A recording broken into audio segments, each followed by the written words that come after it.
So I will just go on quickly to the how did we get there and a little bit of background. So how did we get there? Well, as you know, the Global Civil Society Network is actually, it's your network as alliances. Basically our main role is to support civil society alliances to be strong stakeholders as part of the multi-stakeholder efforts and multi-sectoral efforts in country.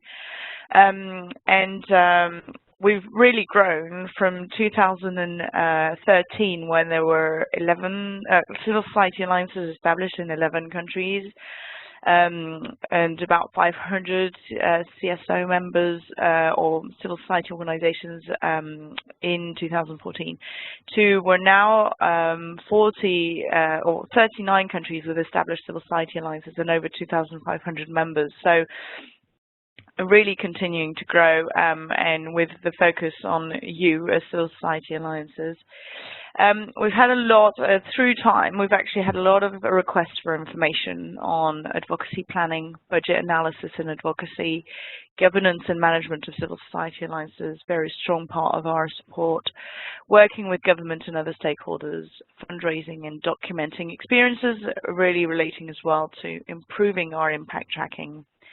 And so we really are convinced we need to find innovative ways of learning, sharing, and building on the civil society alliance impact and activity. And I think through the Sun movement offers a really great opportunity for innovation. And I think because of the nature of it, because it's innovation in terms of the way that it works, but also in terms of the opportunities across the many countries engaged in the movement.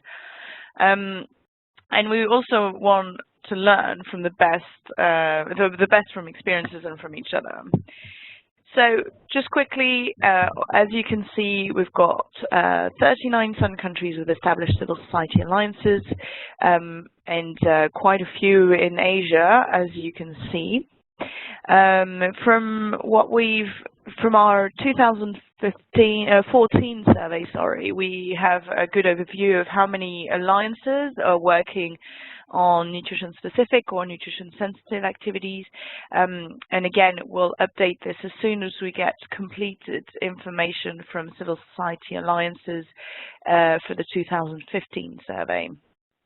In terms of regional compositions, we've got 7 countries, 7 in Asia. That's, again, it's probably a little outdated now, so I think there's a couple more countries in Asia that have civil society alliances.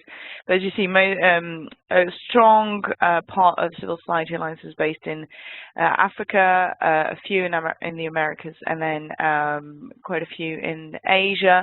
And this is very much reflective of the composition of the Sun movement in terms of which countries are part of the Sun movement, so quite proportional to that.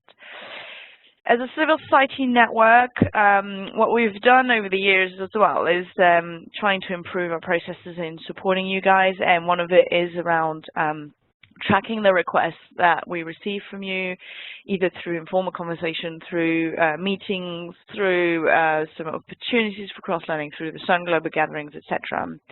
And as you see, so these are March 30th figures.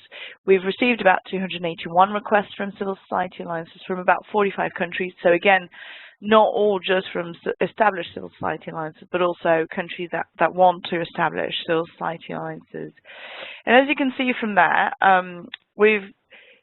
again, this is quite proportional to how many countries are, where the countries in Sun are located. So we have received 56 of those have been from Asian region. Of those requests, we've actually responded to 85% of them, but 15% are still in the process of being addressed. And those requests, we generally classifying them according to the 4 Sun principles. So, bringing people together, putting policies in place, implementing and aligning and mobilizing resources. And then also looking at the different outcomes that were in our grant, so for the MPTF. Not going to go into the detail here, but I think what's important to note is that the main areas for support, which I've highlighted before, is capacity development. Now, that's quite a vague area, so we've tried to flesh that out a little bit more through a lot of conversations, and this is where we come to focus a little bit of the learning routes. Capacity development, institutional development, so in terms of ways of working, governance, that sort of dynamic, and that's very relevant to capability 3 that Sergio is leading on. Financial support, so really linked to sustainability in the long term and financial management. That's really around supporting you in your fundraising efforts, and also trying to support you through cross-learning on being more sustainably being more sustainable in terms of financial sources for the alliances. Then advocacy and communications, experience sharing, sustainability planning, and knowledge management and dissemination. So these are kind of like the top area needs for support. Documenting experience is another one that has come up recently that was not included in that file earlier, in that slide before. What we're trying to do is really also responding to needs, but when we respond to the needs that you guys express to civil society alliances, and some of the needs that are highlighted through some of the recent evaluations, so the 2015 evaluation of the Sun Movement and the 2016 evaluation of the Sun Multi-Partner Trust Fund, that a lot of civil society alliances have received support from. And, you know, some of the results are around we need more technical support and expertise to be shared between civil society alliances. The learning route as a mean for sharing lessons was felt to be a really good one, and one that needed more support with a specific focus for civil society alliances. Agreeing on global level policies and policy guidance, and then making multi-stakeholder platforms really functional and building capacity to deliver a scaled-up action. And I think that functionality and the strength of the civil society alliance is also a huge component of making a multi-stakeholder platform functional. Then also the learning routes and the way that we're addressing our efforts is really in alignment with the Sun Roadmap and 4 main capabilities at this stage, including just being better at responding to the needs of countries.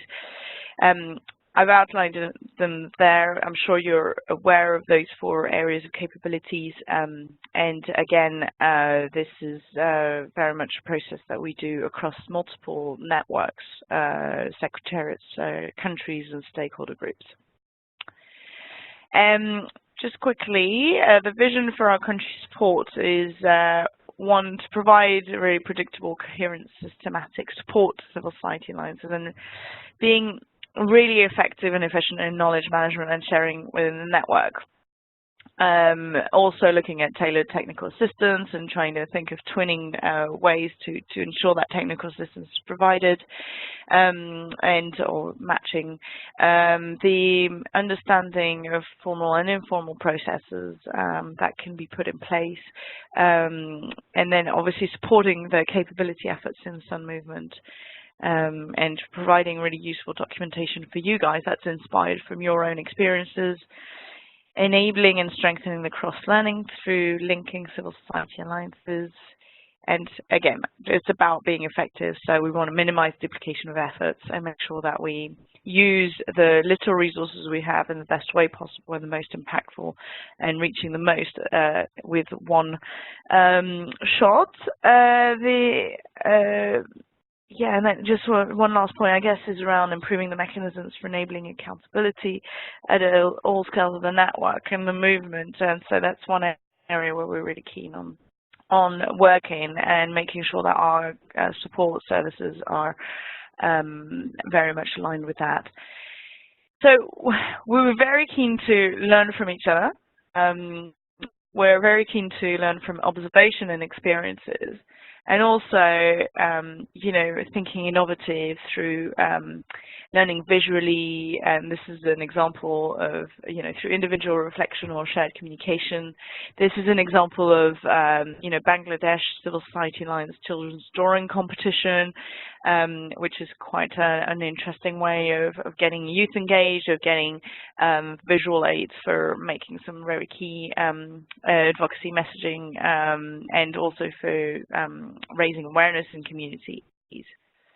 The aims of the learning route is really to help become stronger as alliances and networks, and stronger advocates, and really supporting the delivery of the nutrition priorities at the national level.